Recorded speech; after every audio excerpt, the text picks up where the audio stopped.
నమస్కారం అండి. నమస్తే. చాలా మందిలో ముఖ్యంగా మహిళల్లో ఎక్కువగా ఉంది అని చెప్పుకోవచ్చు. ఈ మధ్య కాలంలో అన్ని టెస్ట్‌లు చేస్తూ ఉంటారు. అంటే హెల్త్ బాలేదని హాస్పిటల్‌కెళ్ళినప్పుడు ఒక 10,000 బిల్ చేసినా గానీ, ఎన్ని టెస్ట్‌లు చేసినా అంతా నార్మల్‌గా వస్తూ ఉంటుంది. కానీ వాళ్ళకి ఇంకా ఏదో ఆరోగ్య సమస్యలు వస్తూనే ఉంటాయి. కాళ్ళ నొప్పులు గానివ్వండి, సరిగ్గా నిద్ర పట్టకపోవడం గానివ్వండి, అనీజీగా ఉంటుంది. ఏ పని చేసుకోలేకపోతున్నామని చెప్తూ ఉంటారు. ఇది దేనివల్ల జరుగుతుంది అంటారు? యాక్చువల్‌గా మనము గత 30 ఏళ్లుగా మాకిప్పుడు 60 ఇయర్స్. హ్మ్. మా మదరు 30, 40 ఇయర్స్ ముందర మేము యంగ్‌గా ఉండేటప్పుడు హ్మ్. పొద్దున్నే 4కి లేస్తే అప్పటినుంచి ఆవుల కాడ ఇంట్లో ఆవులుండేటివి. ఆటి పని మాకంతా భోజనాలు చేసి పెట్టేది. Joint family issues. హ్మ్. పొలం కాటికి ఏమన్నా పంపించేటివి. ఆవులు పంపించి రకరకాల పనులు చేసేవాడు. చాలా బిజీగా ఉండేవాళ్ళు. హ్మ్. నిజంగానే వాళ్ళకేమైనా సమస్య ఉన్నా గానీ, హ్మ్. అరే చిన్నదేలే పళ్ళు నొప్పి, ఆ కన్ను కొంచెం నొప్పి ఉంది, కళ్ళు నీళ్ళు కారుతాయి తగ్గిపోతుందిలే, 2 రోజులు వెయిట్ చేద్దాము.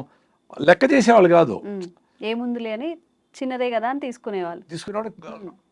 అట్లా చాలా ప్రాబ్లమ్స్ ఆటోమేటిక్‌గా సాల్వ్ చేస్తుంది బాడీ. హ్మ్. It is not that they have to neglect. కానీ చిన్న చిన్న ఇష్యూస్ అన్నిటిని క్యూర్ చేసుకునే శక్తికి బాడీకి ఉంది. హ్మ్.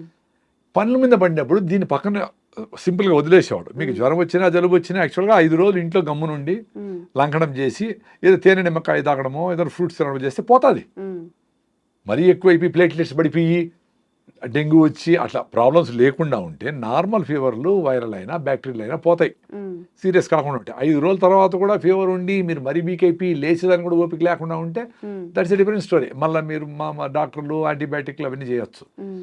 నార్మల్ కోర్స్‌లో ఇవన్నీ అవసరం లే. హ్మ్. ఎప్పుడైతే మహిళలకైనా, మనుషులకైనా, మగవాళ్ళకి ఎవరికైనా గానీ పనులు లేకుండా పోయినాయో, హ్మ్. వచ్చిన చిన్న ప్రాబ్లమే ఏదో మచ్చొచ్చింది. అమ్మో! ఈ మచ్చ ఏమైనా క్యాన్సర్ ఏమో గూగుల్ చేస్తారు. అవును. ఓహ్! నిద్ర పట్టదు. తలనొప్పి రాగానే ఎందుకు తలనొప్పొస్తుంది? తలనొప్పి లోపల ట్యూమర్ ఉంటుంది. అది హ్మ్. క్యాన్సర్ అయితే ఏదో హ్మ్. అయిపోయి వాడు పారాలిసిస్ అయిపోయినాడు. ఏదో స్టోరీ వింటారు. హ్మ్. సో, మొత్తం అంతా వ్యవస్థ అంతా అట్లా అయిపోయింది. హ్మ్. అంటే పని ఉంటే పని మీద ఉంటే 100కి 90 మందికి ప్రాబ్లమ్స్ సాల్వ్ అయిపోతాయి. హ్మ్. ఇప్పుడు చెప్పడం కూడా బయట దేశాల్లో, యూరోప్‌లో అంతా వాళ్ళకి ఇట్లా ఆలోచనలు వచ్చాయనుకోండి. సపోజ్ మీరు చెప్పినట్లు అనవసరంగా చిన్న చిన్న వాటికి అనవసరంగా టెస్టులు చేయించుకోవడదా వచ్చిందా, నాకు ఇది ఆందోళనగా ఉంది అని పోయి డాక్టర్ దగ్గరికి పోయి చెప్పేది ఉండదు హ్మ్. ఇండియాలో. హ్మ్. బయట దేశాల్లో దట్స్ వెరీ కామన్. హ్మ్. అంటే నార్మల్ ఆలోచన కంటే భిన్నంగా ఉంటే వాళ్ళు పోయి కౌన్సిలింగ్ ఇట్లా మనం కూడా కౌన్సిలింగ్ పెద్ద మీరు ఇంటర్వ్యూ చేసింది కాదు, నాకేం పెద్ద తెలుసని కాదు. హ్మ్. మనం ఏదో మాట్లాడుకుంటాను కదా. అట్లా ఓవరాల్‌గా కొంచెం ఎడ్యుకేటెడు సైకాలజిస్ట్ వాళ్ళతో మాట్లాడుతా ఉంటే, "అరే! ఎందుకబ్బా మనమంతా మైక్రోబ్స్‌తో బతుకుతాము. నువ్వెందుకు అంతగా చేయగలుగుతావు?" హ్మ్. అని ఓసీడీ, హ్మ్. అబ్సెసివ్ కంపల్సివ్ డిజార్డర్ చాలా హ్మ్. మందికి ఉంది కదా. కడిగి చంపుతా ఉంటారు. అవును. బట్టలు ఉతికి చంపుతా ఉంటారు. హ్మ్. అసలు వాళ్ళకి అదేం అవసరం లేదు. Because we are living with microbes. నీ పొట్టలో ఎక్కడ చూసినా నీకు 50 ట్రిలియన్ల సెల్స్ బాక్టీరియా ఉంటే ఉంది. 400 ట్రిలియన్ల బ్యాక్టీరియా మన పొట్టలో గిట్లా అంతా ఉంది నాయన. అవి బతికేదానికి మనల్ని బతికిస్తూ ఉంటాయి. సాయిల్‌లో ఉండేది, అన్నిట్లోనే ఉన్నాయి. వాటర్‌లో ఉంది, అన్నిట్లోనే ఉన్నాయి నాయన అని చెప్పి, ఓహో! అవునా అని చెప్పి సైంటిఫిక్‌గా ప్రూఫ్ చూపిస్తే యెస్ హ్మ్. అని వాళ్ళకి క్లారిటీ వచ్చిందనుకోండి బయటపడతారు. హ్మ్. మన దేశంలో అట్లా ఉండదు. వీళ్ళు ఎవరన్నా అట్లా డౌట్ ఏమన్నా చెప్తే కూడా చిన్నచూపు చూస్తారు. హ్మ్. నాకిట్లా డౌట్ ఉంది అట్లా అది చెప్పరు. అందుకే ఎవరు చెప్పరు. హ్మ్. అది మనసులో పెట్టుకొని ఆ సైకోసోమాటిక్ డిసీజెస్ అన్నీ మల్టిప్లై అయ్యి హ్మ్. అది కంటిన్యూగా ఈ తలనొప్పో, పొట్ట నొప్పో, ఇంకోటో, ఆందోళనో, డిప్రెషన్‌లోకి పోయినంక వీడు మెంటలీ బాగా ఈళ్ళయ్యే వరకు గుర్తించి గాని డాక్టర్ దగ్గరికి పోరు. హ్మ్. అప్పటికే వదిలిపెట్టు. అవును. ఇవన్నీ ఎందుకు జరుగుతా ఉంది? పనులు లేక జరుగుతా ఉంది. అంటే ఖాళీగా ఉండడం వల్ల అంటారా? 100% హ్మ్. ఖాళీగా ఉండి యూట్యూబ్‌లు చూస్తా, సెల్ ఫోన్‌లు చూస్తా, హ్మ్. ఇయన్నీ ఏమి చేయాలో తెలియక, హ్మ్. ఏది చేయాలనో అది చేయక, ఏది చేయాలా? హ్మ్. పొద్దున్నే లేస్తానే పిల్లలైతే కొంచెం ఎక్సర్సైజు, రైట్ ఫుడ్ తినడము, హ్మ్. కొంచెం ప్రాణాయామ, సూర్య నమస్కారాలు, హ్మ్. హోమ్ వర్కు, వాళ్ళ బెడ్‌షీట్ వాళ్ళు మడతబెట్టేది, హ్మ్. బాత్రూము అమ్మ కొంచెం హెల్ప్ చేసేది. హ్మ్. మగోళ్ళైతే వాళ్ళ పనులు, ఆడోళ్ళైతే కుకింగ్ ఏంటివో. హ్మ్. మగోళ్ళు కూడా కుక్ చేయొచ్చు. ఇట్లా ఆ పనుల మీద బిజీగా ఉంటే హ్మ్. ఇంక మానసిక ఆందోళన ఎందుకొస్తది? అవును. చాలా మంచి డాక్టర్లు చెప్పడం అదే. హ్మ్. చిన్న చిన్న నొప్పులకన్నిటికి ఏదో ఇప్పుడు కొంచెం ఎక్కువ పని చేసింటావు హ్మ్. ఒకరోజు. హ్మ్. కొంచెం నొప్పొచ్చింటుంది. ఆ మజిల్ యూజ్ చేయక హ్మ్. రెగ్యులర్‌గా వచ్చింటుంది. 2 రోజులకి మళ్ళా ఆ నొప్పి పోతుంది గదా! పోతుంది. అందులోపలనే పోయి పెయిన్ కిల్లర్ ఏసి, యాంటీబయాటిక్‌లు ఏసి, ఏదో అవును. ఏసి మీరే పోయి మందులు కొనుక్కొనేసి మందుల షాపులో పోయి ఎట్లా అది? అంటే ఆ తట్టుకునే పేషెన్సీ కూడా తగ్గిపోతుంది ఈ రోజుల్లో. అదే పనుల మీద ఉంటే అంటే ఇది నెగ్లెక్ట్ చేయొచ్చు. మనిషికంటూ ఒక వ్యాపకం ఉండాలి, అవును. లేకపోవడం. అందుకే దేవుడిని డబ్బులు కాదు కోరుకోవాల్సింది. స్వామి నాకు ఏదో పని పెట్టు రోజు నాయన బిజీగా ఉంచండి అని బిజీగా పెట్టాలి మన వాళ్ళని. మన గురించి మనం ఆలోచించుకునే టైం ఉండకూడదు. ఉమ్, అట్ ది సేమ్ టైం మనం నెగ్లెక్ట్ చేయకూడదు. ఉమ్, నీకు ఫిట్నెస్ లేదు, హిమోగ్లోబిన్ తక్కువ ఉంది, బీపీ థైరాయిడ్ ఉంది, షుగర్ ఉండాలి, ఏదో ఉంది, అప్పుడు ఏం చేయాలా? రాకనే వాకింగ్ చేయాలా, మిల్లెట్స్ తినాలా, రాగి ముద్ద తినాలా, జొన్న రొట్టె తినాలా, ఎండకు పోవాలా, ఇవన్నీ చేసుకోవాలా. రాకనే బెస్ట్. వచ్చిన తర్వాత నీకోసం నువ్వు 1 అవర్ పెట్టుకోవాలా. అట్టని చెప్పి నీ ఆరోగ్యం బాగాలేకపోయినా పాడైపోయినా కానీ నువ్వు ఫ్యామిలీ కోసము ఉద్యోగం కోసం పనిచేయనక్కర్లే. నువ్వు 1 అవర్ నువ్వు గ్రౌండ్లోకి పోయి పొద్దున్నే బాగా వాకింగ్ రన్నింగ్ చేసి మంచిగా అంత ఆరికల అన్నమో సాంబార్ అన్నమో పొద్దున్నే మిల్లెట్స్తో తిని రాగిజావ తాగి పొద్దున్నే లేస్తూనే మధ్యాహ్నము సింపుల్గా ఏదన్నా దేశీ బియ్యం తిని సాయంత్రం 6 గంటలకంతా గూట్లో దీపం నోట్లో ముద్ద 6 గంటలకు కంప్లీట్ చేసి ఓ జొన్న రొట్టె అని గుగ్గిళ్ళు బఠానీలో శనగలో ఒక సీజనల్ ఫ్రూట్ ఆరెంజ్ మామిడి పండు సీతాఫలంకాయ అంతే. చాలా ఫిట్గా ఉంటారు 2 పూటలు భోంచేస్తే. ఇప్పుడు రోజంతా భోంచేస్తే మిక్సీకి వేస్తాం తిప్పుతుంది, మళ్ళా కొన్ని వేస్తాం అనుకో ఏమవుతుంది, కొంచెం మెదిగింటుంది కొంచెం మెదగు, మళ్ళీ వేసినాం అనుకో అట్లా జరుగుతుంది. మన పొద్దుటి నుంచి గంటకు వేస్తూనే ఉంటాం. సార్ ఫుడ్ హ్యాబిట్స్ కూడా ఇప్పుడు చాలా మంది చెప్తున్నారు, రోజుకి 1 పూట తినమని, లేదా 2 పూటలు తినమని, లేకపోతే 8 అవర్స్ తినమని, 16 అవర్స్ ఫాస్టింగ్ అని. మన ఆహారపు అలవాట్లు మనం తినే పద్ధతి ఎలా ఉంటే మంచిది? అదే ఇప్పుడు మీ బాడీ ఫిట్గా ఉందనుకోండి, ఎలాంటి సిచ్యుయేషన్కైనా ఫేస్ చేస్తుంది. వెరీ సింపుల్ కదా. ఇప్పుడు అడవిలో జంతువులు అవి వేటాడతాయి. ఇప్పుడు బాగా ఆకలి అయితేనే వేటాడతాయి. ఊరికేనే మనకు టైం అయింది 1 o'clock, గోబీ మంచూరి కలర్ చూస్తానే టెంప్టేషను, ఆ బిర్యానీ వాసన చూస్తానే తినడం ఇట్లా ఉండదు. వాటికి ఆకలి వేస్తేనే పరిగెత్తాయి, తింటాయి, ఫుల్గా తింటాయి. మళ్ళీ 2 రోజులు 3 రోజులు మళ్ళీ బాగా ఆకలి అయ్యే వరకు పరిగెత్తవు. అవి పరిగెత్తిన జింకలు దొరకవు. ఇవి సస్తాయి ఆకలితో అంటేనే జింక దొరికేది. ఎందుకు? జింకకి ప్రాణ సంకటం కాబట్టి అది బాగా జోరుగా పరిగెత్తుంది. 90 సార్లు దొరకదు జింక, 10 సార్లు దొరికేది. అది కూడా ఏంటి, ఈ పులి చాలా స్పీడ్గా పరిగెత్తి ఈ ఫుడ్ దొరకపోతే నేను చస్తాను అనుకుంది. సో మనకు ఆ పరిస్థితి లేదు కదా. సో కంటిన్యూగా తింటారు. సో ఎప్పుడైతే మీరు ఫిట్గా రైట్ ఫుడ్ అంటే రైట్ ఫుడ్ అంటే ఏంది, జొన్నలు, రాగులు, సద్దలు, ఆరికలు, సామలు, ఉదర్లు, అల్లుకూరలు ఏనా కానీ బాగా పీచు పదార్థం ఎక్కువ ఉండేవి. బాగా పాలిష్ పెట్టిన బియ్యం కాదు, గోధుమలు కాదు. అవి ఎప్పుడో అది కూడా దంపుడు బియ్యము, పాలిష్ పట్టకుండా ఉండే బియ్యము. గోధుమలు కూడా ట్రెడిషనల్ బియ్యం రకాలు, జవ గోధుమలు అంటారు. అట్లాంటివి వారంలో 2 సార్లు 3 సార్లు తిన్నా ఓకే. రెగ్యులర్ బేస్ మీద పొద్దున్న ఇడ్లీ దోశ, మధ్యాహ్నం రైసు, రాత్రి రైసే, మిగిలితే మళ్ళీ పొద్దున్న పులిహార రైసే, అవి తింటేనే మొత్తం జబ్బులు కారణం. అదే ఎందుకు ఫాస్ట్గా అరిగిపోతా ఉంది, మళ్ళీ ఆకలేస్తాం,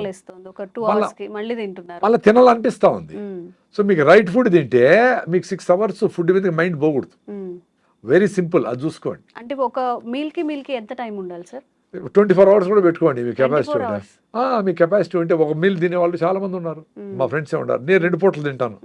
పొద్దున్నే రాయిజావ దాత 9కో 10కో నా ఫుల్గా నా అరికల్ సంగటో జొన్న రొట్టెలో ఏదో ఫుల్గా తినేస్తా. మరి సాయంత్రం 6-7 గంటలకి పొద్దున్న సద్దలు తింటే సాయంత్రం జొన్నలు, పొద్దున్న రాగులు తింటే అరికెలో ఏదో ఒకటి అట్లా మార్చి తింటా. అంతే 2 పూటలే. ఆ 2 పూటలకే నా సాయంత్రం కూడా ఆకలి ఉండదు నాకు. ఎందుకంటే పొద్దున్నే తినేదే నేను బాగా కింద కూర్చొని వేడిగా ఫ్రెష్గా చేసిండే రాగి ముద్ద, పప్పు వేసుకొని, పెరుగేసుకొని బాగా నంచుకొని అన్ని బాగా పూర్తి స్థాయిలో తింటా. బాగా టమ్మీ సాటిస్ఫై చేస్తాను. అంటే మీ లెక్కలో అయితే 15 ఇడ్లీలు లెక్క అంత తింటాను. కాబట్టి మళ్ళీ నాకు ఆకలి ఉండదు. సో నాకు ఎప్పుడు మైండ్ పని మీదనే ఉంటుంది. ఎప్పుడైతే స్టైల్గా 1 ఇడ్లీ 1/2 ఇడ్లీ తింటామో అంటే ఇప్పుడు ఇది ఎక్స్పీరియన్స్.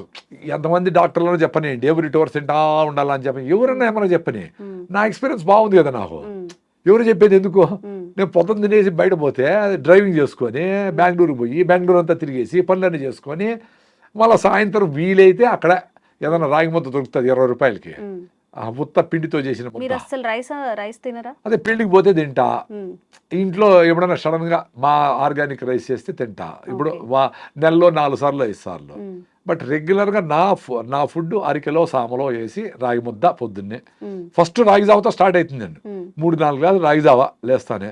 5-6 కిలోమీటర్ రన్నింగ్ ఇప్పుడు కూడా నిన్న కాదు మొన్న మదనపల్లిలో 5 కిలోమీటర్లు మినిమం స్లో జాగింగ్ చేస్తా. మధ్యలో మెట్ వస్తుంది కదా, అప్పుడు పరిగెత్తా. అప్పుడు హార్ట్ లంగ్స్ కొట్టుకుంటాయి. అదే ఎక్సర్సైజ్ హార్ట్ లంగ్స్ కి. మనం నడిస్తే కాళ్ళకి ఎక్సర్సైజ్, పని చేస్తే చేతులకి ఎక్సర్సైజ్. మరి లంగ్స్కి హార్ట్కి ఏంటి ఎక్సర్సైజ్? పిల్లలు పరిగెత్తారు. నువ్వు గమని ఉండమంటే కూడా చిన్న బిడ్డ తల్లిపాలు తాగితే కూడా కాళ్ళు చేతులు పైకెత్తి కొడతా ఉంటాడు. మన కాళ్ళు ఎత్తలేము, చేతులు ఎత్తలేము. ఇన్ని సజ్జలు తినేసి పావురము Bengaluru పోయిస్తుంది.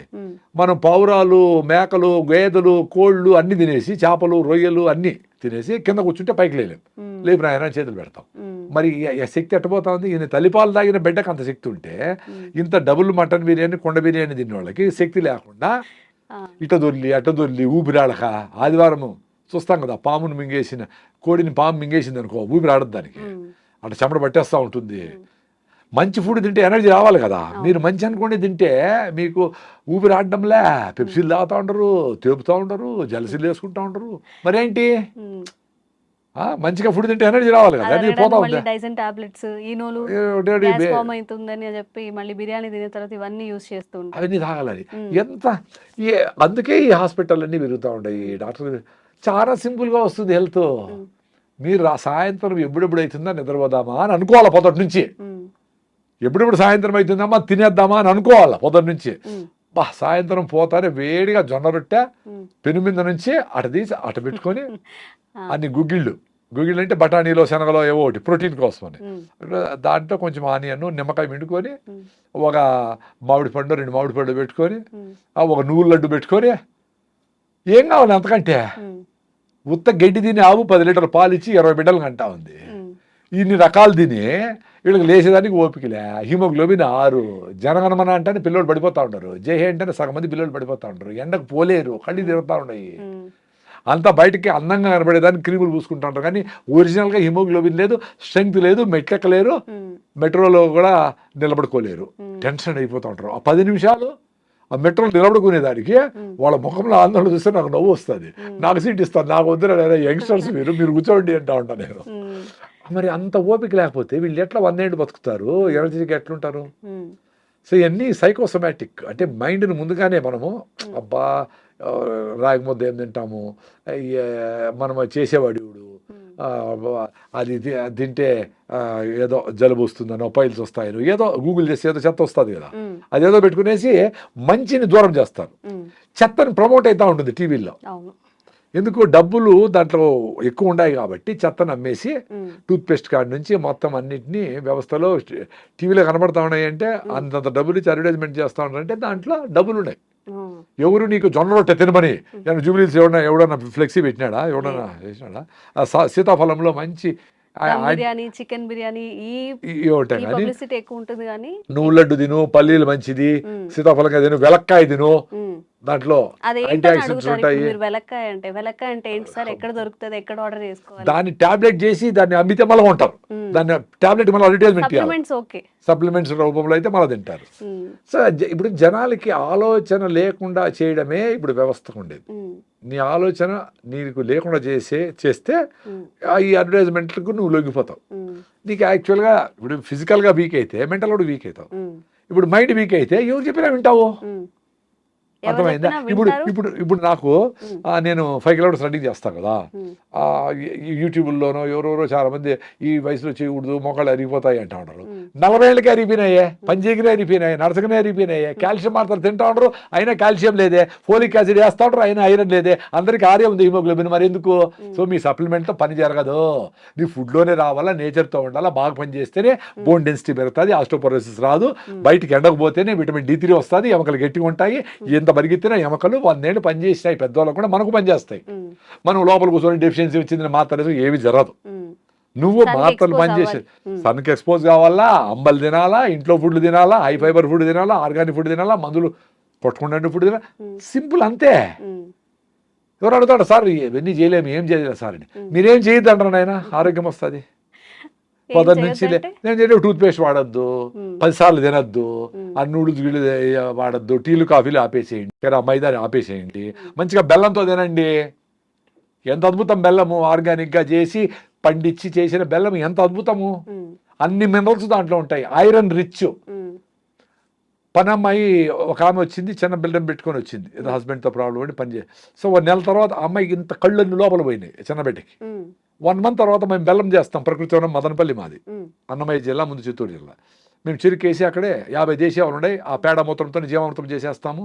Stainless steel food grade పాత్రలతో బెల్లం చేస్తాం. ఉమ్, సో ఆ బెల్లం ఆ అమ్మాయి తిని నేను 1 month తర్వాత చూస్తే ఫ్రెష్గా ఉంది ఆ అమ్మాయి. ఉమ్, ఐ మంచిగా కెన్ స్టిల్ హెల్దీగా. Remember it. ఉమ్, అంటే ఐరన్ డెఫిషియన్సీ ఉమ్, బెల్లంతో క్యూర్ అయింది. ఉమ్, చక్కెర బెల్లం కాదు, ఇప్పుడు చక్కెరతో బెల్లం చేస్తా ఉంటారు. అవును, అన్ని బయట మెథడ్స్ దొరికేవన్నీ అవును. చక్కెర ఉడకబెట్టి ఏదో కలర్ వేసి చేస్తారు. ఉమ్, ఒరిజినల్ అందుకే పానకం బండ్లు అంటారు, విన్నారా? పానకం బండ్లు, వినలేదు. పానకం వినలేదా? ఉమ్, అసలు పానకం విన్నాను, బండ్లు. పానకం బండి అంటే బండి మీద పానకం ఉంటే పానకం బండి. ఓకే, ఇప్పుడు మనకి శ్రీరామనవమికి మాత్రమే పానకం శ్రీరామనవమికి ఇస్తారు. ఆ ఒక్క రోజు. తిరునాళ్ళకి తిరునాళ్ళు జరుగుతాయి కదా, ఉమ్. ఆవిడ పిల్లకాయలు అందరూ ఎగురుతారు, అవును. దూకుతారు, తిరుగుతారు చక్రము, అసలు మేము కూడా పట్టించుకోరు. క్యాన్స్ తెచ్చుకునే వాళ్ళం చిన్నప్పుడు. ఆ పానకము ఎందుకంటే డిహైడ్రేషన్ లేకుండా, ఇప్పుడు సమ్మర్ రాబోతా ఉంది, అవును. మీరు ఓఆర్ఎస్లు గిఆర్ఎస్లు వందలు పెట్టుకునే పనిలే. ఉమ్, పానకం అంటే ఒరిజినల్ బెల్లంతో నీళ్లు పెట్టేసి మీ పిల్లలకు దాంట్లో జీలకర్ర ఏదైనా వేసి కొంచెం టేస్టీ కావాలంటే ఏలకేసో ఏదో కొంచెం తమాషగా ఉండాలంటే ఉమ్, స్టీల్ బాటిల్ వేసేసి మీ పెద్ద పెద్ద కాలేజీలు ఉన్నాయి కదా ఇక్కడ, స్కూళ్ళు లక్షలు పెట్టేటివి, ఉమ్, పిల్లలకి అందరికీ పానకం పంపియండి. ఉమ్, ఎందుకు పానకం అంటే అంత చులకనా? దానికి ఏదో ఇంగ్లీష్ పేరు పెట్టి ఓఆర్ఎస్ అంటేనేనా? ఉమ్, పానకం వాళ్ళు పెట్టి ఫ్రీగా ఇచ్చేవాళ్ళు. ఉమ్, ఎవరు వచ్చినా పుణ్యము అని చెప్పి శ్రీరామనవమికి ఉగాదికి అలా తిరణాలు జరుగుతాయి కదా, ఉమ్, తిరణాలు పెట్టేసి బాగా ఇట్లా ముంచి ఈయన అని చెప్పి 2 గాజులు కూడా పోతా అంటాడు వాడు, మళ్ళీ పరిగెత్తాడు. ఎందుకు?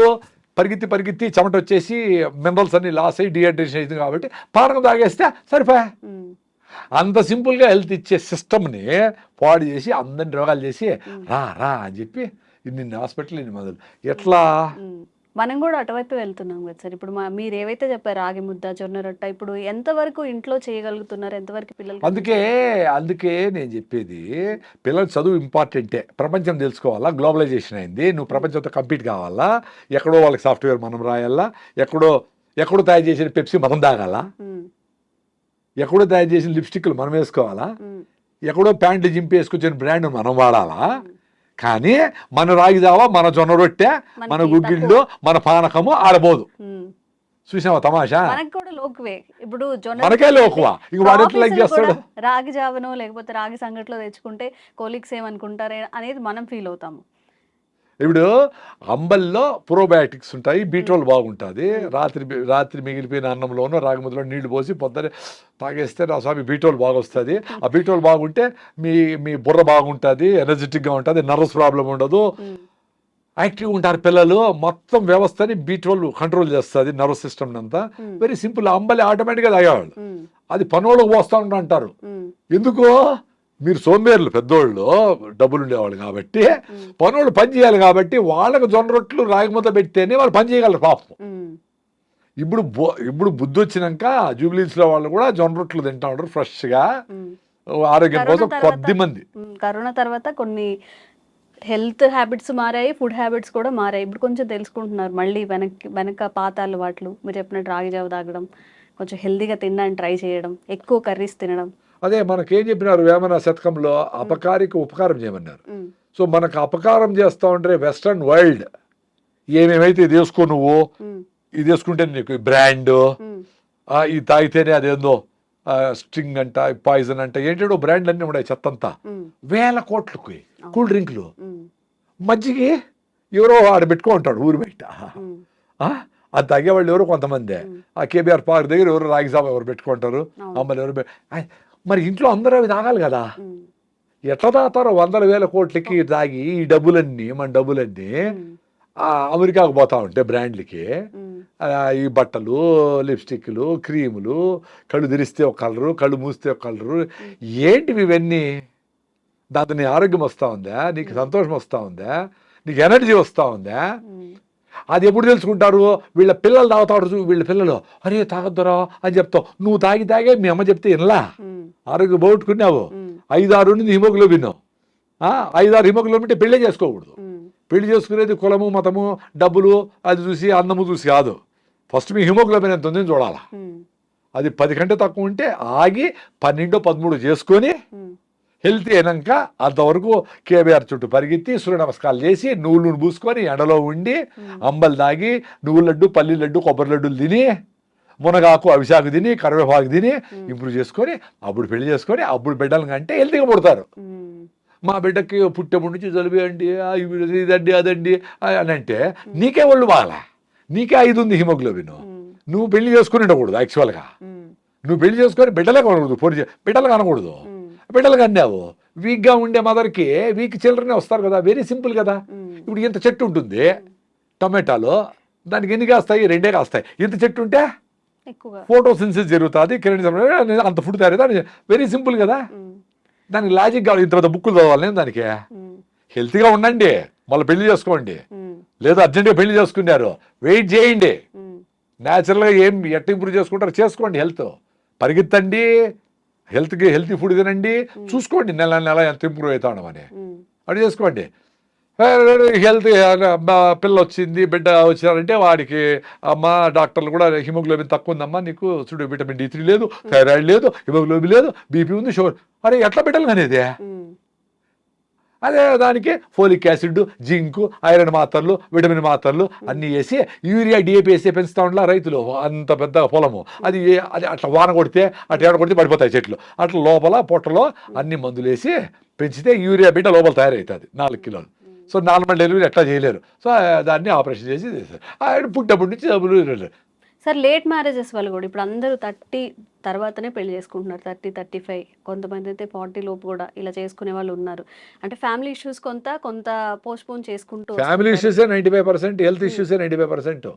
40 ఏళ్ళలో కూడా నువ్వు హెల్తీగా ఉండి బాగా ఫిట్నెస్గా ఉండి బాగా రన్నింగ్ చేసి బాగా ఫుడ్ తిని 40 ఏళ్ళకి పెడితే కూడా మంచి ఫుడ్డే పడతారు మీకు. ఎవరో 5%కి ఆ రిస్క్ ఉండేది లేట్ అనేది. బట్ 18 ఏళ్ళకి చేసుకొని 4 HB ఉంటే నీకు ఆరోగ్యం ఎట్లా పట్టుబడతారు? Very simple. అందుకే అందరికీ చాలా మంది మహిళలకి PCODలు, గర్భసంచిలో ప్రాబ్లమ్స్ ఇవన్నీ వచ్చేసినాయి. రైస్ తగ్గించాలా, వేరే మార్గమే లేదు. సార్ ఇంతే తింటాను సార్ రైస్ అన్నారు. మరి ఇంత పొట్ట ఎట్లా వచ్చింది నాయన? ఇంత రైస్ ఎట్లా ఉండవు? ఇంత రైస్ 8 సార్లు తింటాడు, 2 ఇడ్లీల రూపంలో, 2 ఉప్మా రూపంలో. ఎంత తింటాను అని కాదు, ఎన్ని బుల్లెట్ కాల్చినావు కాదు, బుల్లెట్ దిగిందా లేదా ఏదో సినిమాలో డైలాగ్ ఉండేట్లు. నీకు పొట్ట వచ్చింది, ఒబీస్గా ఉండవు, నువ్వు హెల్తీగా లేవు, నువ్వు మెట్లెక్కలేకుండా ఉండవు, ఒక స్టెప్పులు ఒక ఫ్లోర్ కూడా నీకు మాట్లాడడానికి ఓపిక లేదు, దగ్గేదానికి కూడా ఓపిక లేదు. సో దగ్గలేకుండా ఉండవు సార్. పని చేయలేవు, దగ్గర కూడా దగ్గలేవు. ఫ్లమ్ ఎట్లా బయట వచ్చేది? ఫ్లమ్ పడితే పడుతుంది, దగ్గాల ఫ్లమ్ బయట వస్తుంది అనుకో. అంటే పని చేయలేవు, దగ్గలేవు, ఇంకెందుకు బతికిండేది? దగ్గేదానికి కూడా ఓపిక లేకుండా. ఓపికగా బతకాలా, లేదు చచ్చిపోవాలి, 2 ఉంటాయి.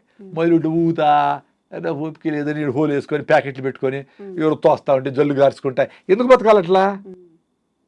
అందుకు ఆరోగ్యంగా ఉండేటప్పుడే ఇంకా ఆరోగ్యంగా ఉండొచ్చు. ఆరోగ్యం పోయినాక, యాక్సిడెంట్ చేసినాక బండి ఎట్ట రిపేర్ అవుతుంది అనేది మనం చెప్పలేం.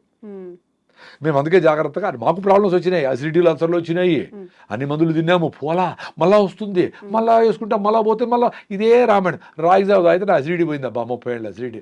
నమస్కారం ఆ రాగులకి. జస్ట్ రాగి పిండి నీళ్ళలో కలిపేసి వేడిగా ఉండే నీళ్ళలో పోసి తిప్పుతా ఉంటే రాగి జావ రెడీ. పల్సగా కావాలంటే తీసుకొని డగడగా 4 గ్లాసులు తాగేయండి. సో 4 గ్లాసులు ఎట్ట సార్ తాగేది అంటారు. 6 బాటలు బీర్ తాగుతారు కదా ఎవరో కొంతమంది, మరి 4 గ్లాసులు రాగి జావ తాగలేరా? 2 లీటర్లు పెప్సీ తాగుతారు కదా, కూల్ డ్రింక్లు తాగాల. అప్పుడు కాల్షియం హైడ్రోక్లోరిక్ యాసిడ్తో రియాక్ట్ అయ్యి కాల్షియం క్లోరైడ్ విచ్ ఆల్కలైన్గా ఉంటుంది, అది యాంటాసిడ్, న్యాచురల్. కాల్షియం వచ్చా, బెల్లం వేసుకుంటే ఐరన్ వచ్చా. షుగర్ ఉండేవాళ్ళు బెల్లం వేసుకోకూడదు, షుగర్ ఎక్కువ ఉంటే. షుగర్ HbA1c 6 కంటే తక్కువ ఉంటే బెల్లం వాడచ్చు. అది సూపర్ డూపర్ ఫుడ్. పొద్దున్నే మీ ఇంట్లో 4 ఉన్నారంటే 8 గ్లాసులు రాగి జావ రెడీ అయిపోవాలి పొద్దున్నే, టీలు కాఫీలు కాదు. దాంట్లోకి మీరు పప్పులు వేసుకుంటారో, జీడిపప్పులు, ఆల్మండ్స్ ఏమైనా వేసుకుని టేస్టీగా చేసుకోండి. దానికి పిల్లలు కలర్ కావాలంటే దానికి ఇంకోటి ఏదన్నా మునగాకు జ్యూసో, మెంతాకు జ్యూసో ఏదన్నా వేసి తమాషగా ఏదో చేయండి. ఇప్పుడు బయట కలర్ఫుల్గా చూసి అమ్మ అది కావాలంటాడు కదా, అది మీరు అమ్మనే చేయండి ఇంట్లో. ఏదో ఒకటి చేసి దానికి చుమ్ అని పేరు పెట్టి రా అని చెప్పండి. వాడికి గంజి జావా అంటే వాడికి ఇష్టం లేదు కదా పేర్లు. అంటే మన సంస్కృతిని మనము రాగింది దాదాము, పానకం దాదామంటే అది ఇష్టపడడం లేదు కదా మీరందరూ మహానుభావులు. కాబట్టి ఏదో వేరే పేరు పెట్టండి, చైనా పేరో, ఇండోనేషియా పేరో ఏదో పెట్టండి. ఎట్లో చేసి మీ పిల్లలు సాయంత్రం వస్తానే మంచిగా నువ్వుల లడ్డూలో, పల్లీల లడ్డూలో, రాగి జావలో దాన్ని టేస్టీగా వేసి, దానికి కొంచెం కావాలంటే ఏదన్నా పన్నీర్ గిన్నీరు అవన్నీ వేసి టేస్టీగా పల్లీలు, కొన్ని ఆల్మండ్స్, నట్స్ వేసి ఫ్రై చేసి పోరిడ్జ్ అని చెప్పి దానికి ఏదో పేరు పెట్టండి, వాళ్ళు ఇష్టపడేలాగా ఇవ్వమంటారు. ఇష్టపడేలాగా. మళ్ళీ అదే ఇష్టపడతాను, అదే ఎద్దకూడదు, మళ్ళీ 2 రోజుల తర్వాత వేరేది మారుతారు, మళ్ళీ వేరేది మారుతారు, మళ్ళీ. అందుకని చూడు ఈ ప్యాకెట్ ఫుడ్స్ అన్నీ నెలకు ఒకసారి కొత్త మాట రిలీజ్ చేస్తాడు. అది ఎట్లా చూద్దాం, అది ఎట్లా చూద్దాం, కొంచెం అట్లా మీరు కూడా మదర్స్ అందరూ తెలివిగా ఉంటే మీ పిల్లల్ని రక్షించుకుంటారు.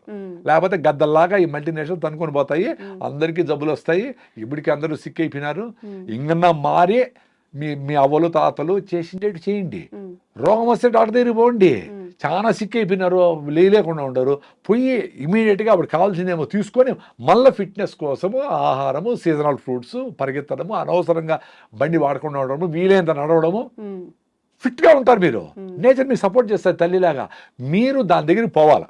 ఎస్, అనవసరంగా నేను బండి 1 కిలోమీటర్ వరకు నడుస్తా, ఒక 15 నిమిషాలు మొదలు పోతా, 9 గంటలకు పోవాలంటే 8 గంటలకు కూర్చొని భోజనం అందరూ కూర్చొని గంట సేపు తినాలా పొద్దున్నే, అప్పుడే తినాల్సిన టైము. అప్పుడు పరిగెత్తి ఆటో వచ్చేది కోట తిని నోట దూరి నీళ్ళు అట్లా తినిపించేది. ఇంట్లో ఫైటింగ్ జరుగుతూ ఉంటుంది. 1 అవర్ టైం తినరా కూల్గా, నాయన అది పల్లీల చట్నీ, కొబ్బరి చట్నీ వేసి, పొళ్ళు వేసి, నెయ్యి వేసి, ఇంకో ఇడ్లీ తిను బాగా పుష్ చేయాలా. అప్పుడు మ్యాజిక్ జరుగుతుంది, పొట్ట ఎక్స్పాండ్ అవుతుంది, వాడు బాగా తినేదానికి కోపుకుంటుంది. ఇప్పుడు ఇంత తిని స్టీల్గా మళ్ళీ గంట తర్వాత ఆకలేస్తుంది, 4 చిప్స్ తింటాడు. అది న్యూట్రిషన్ కాదని బ్రెయిన్ మళ్ళీ సిగ్నల్ పోతుంది, మళ్ళీ ఆకలేస్తుంది పాపం. అది మళ్ళీ చేయదో తింటావు. అంత కార్బ్స్, గ్లూకోజ్, స్వీట్లు, చక్కెర ఐటమ్స్, కూల్ డ్రింక్స్, అలా ఫ్యాటీ లివర్, ఒబెసిటీ, అన్ని ఇష్యూస్ అన్ని. దీనికి పెద్ద సైన్స్ ఏమి అవసరం? ఇప్పుడు నాకేదో పెద్ద తెలివి మీరు వెలుస్తారు, నేను చెప్తా ఉంటా. నేను మాట్లాడే వాటిలో తెలివేముంది? అందరికీ తెలుసు కదా. మేము కొన్ని చేయగలుగుతాను, వెరీ సింపుల్. ఇంతమంది ఇన్ని మాట్లాడుకుంటాం, నేను కొన్ని చేయగలుగుతా ఉంటా. నాకంటే ఎక్కువ చేసేవాళ్ళు మహానుభావులు చాలా మంది ఉన్నారు. మీరు మాకంటే తక్కువ చేస్తూ ఉంటారు చాలా మంది. పొద్దున లేయాలంటే లేయాలా, అలారం మీరే పెడతారు, పొద్దున లేసి రన్నింగ్ చేయాలని మీరే ఆఫ్ చేస్తారు. దీని అబ్బాయిని మీరే తిట్టుకుంటారు, వేస్ట్ ఫెలోని మనమే తిట్టుకుంటా ఉంటాము. ఎట్లా? నిన్ను ఫ్రెండ్ తిట్టేది ఓ రోజే, నువ్వే తిట్టుకుంటావు, నువ్వు వేస్ట్ ఫెలో నువ్వేమి చేయలేవరా, నీ జీవితం అంతా అంతేరా అనుకునే ఆలోచన దరిద్రం కదా అది. కాబట్టి చిన్న పనులు చేసుకోండి. నువ్వు లేచి నీ బెడ్షీట్ మడత పెట్టినావా, సూపర్. పిల్లోళ్ళైనా పెద్దోళ్ళైనా మీ అమ్మకు ఏమైనా హెల్ప్ చేసి కూరగాయలు తెరిచావా, సూపర్. నీ బాత్రూమ్ అయినప్పుడు కడిగినావా 10 సెకండ్లో, సూపర్. మీ భార్య చెప్పింది 4 పనులు ఏదో గుర్తుపెట్టుకో, 4 చేసినావా, సూపరు. అది ఆమెను ప్యాసిఫై చేసేదాన్ని కాదు, నీ మీద నీకు నమ్మకం కుదిరేదానికి. అప్పుడు వాడు 100 కోట్ల బిజినెస్ అయినా అట్లా చేస్తాడు. క్లారిటీ ఉంటుంది లైఫ్లో. ఎవరి కోసమో నేను ఆ పెళ్ళికి పోవాలి కాబట్టి ఆ నగలు తెచ్చి ఆ అప్పు చేసి అది చేసి వేసుకొని ఎందుకురా, నాకు నగలు లేవో రాసుకొని పోరా నాయనా. నీకు ఎవరు ఫ్రెండ్షిప్ వస్తారో వాళ్ళే వస్తారు, నిజమైన ఫ్రెండ్స్ తేలిపోతారు అక్కడ. నీకు నగలుంటే, నీ ఆస్తి ఉంటే, నీ అందం ఉంటే, నీతో గొప్ప ఆవిడని ఉంటే వచ్చే ఫ్రెండ్షిప్ నిలవు. అది స్వార్థంగా జరుగుతుంది, అవేమి ఎక్కువ రోజులు నిలబడవు. నీకోసం నువ్వు బతకాలంటే ఫస్ట్ నీ బాడీ చెప్తుంది, నీ మైండ్ చెప్తుంది. కూల్గా ఒక గంట సేపు మీ ఫ్రెండ్తో పోయి హెల్ప్ చేయి, వాడికి ఏదో సమస్యలో ఉన్నాడు. సన్ రైజ్ చూడు, సన్సెట్ అట్లా కాకులు ఉంటాయి, సైలెంట్గా 5 మినిట్స్ నీకోసం నువ్వు చూసుకోలేవా? అసలు అన్నీ పక్కన పెట్టి నువ్వు తిరుమలకు పోయి వెంకటేశ్వర స్వామిని దర్శనం చేసుకోవడానికి 24 గంటలు ఉండి 5 సెకండ్ల కోసము కష్టపడతారు కదా. ప్రతిరోజు సూర్యభగవాన్ని సన్ రైజ్ చూడండి, సన్సెట్ 5 నిమిషాలు చూడండి రా నాయన, బ్యూటిఫుల్గా ఉంటుంది ఫీలింగ్. మీకు ప్రతిరోజు దర్శనం ఇస్తాడు దేవుడు. మీకోసం మీరు 5 నిమిషాలు పెట్టుకోలేరా? ఒక అరగంట పరిగెత్తలేరా? అట్లా హార్ట్ లంగ్స్ కొట్టుకునేది ఎక్సర్సైజ్. కాళ్ళకు నడిస్తే, చేతులు పని చేస్తే, హార్ట్ లంగ్స్ కొట్టుకుంటే. చిన్నపిల్లలకు జలుబు వచ్చినా భిన్న పోయేది ఎందుకు? హార్ట్ లంగ్స్ వాళ్ళు బాగుంటాయి, వాళ్ళు ఊరికైనా పరిగెత్తారు. పోయి తేపరా అంగడికి అంటే పరిగెత్తమే తెస్తాడు వాడు. మన కుర్చీల నుంచి లేయాలంటే నువ్వు ఆఫ్ చేయి అంటా ఉంటాము స్విచ్లో. నీ ఆడింగ్ హార్ట్ లంగ్స్ బంద్ చేసేది. సో మైండ్ బాయా, బాడీ బాయ్. సో 40 ఏళ్ళకంత 60 ఏళ్ళు వచ్చేటప్పటికి చచ్చిపోయినాడు. 60 ఏళ్ళు బతుకుంటే, ఇప్పుడు తమాషగా 35 ఏళ్ళకే మాట్లాడుతూ అట్లే పడిపోయి చచ్చిపోయినాడంట. అదేందో సిమ్టమ్సే లేకుండా అంత సడన్గా ఎట్లా చచ్చిపోయి నాకు అర్థమే కాదు. ఇప్పుడు మాకు ఏదైనా బాగాలేదు అనుకోండి, మాకు బాడీ తెలుస్తుంది, టైర్నెస్ ఉంది, కాళ్ళు నొప్పి ఉందో, ఏదో ఉందో, ఏముంది, అసలు చెప్పకుండా చచ్చిపోయేది ఏంది. Thank you sir. ఇంకా మీ నుంచి మంచి విషయాలు తెలుసుకోవాలనుకుంటున్నాము.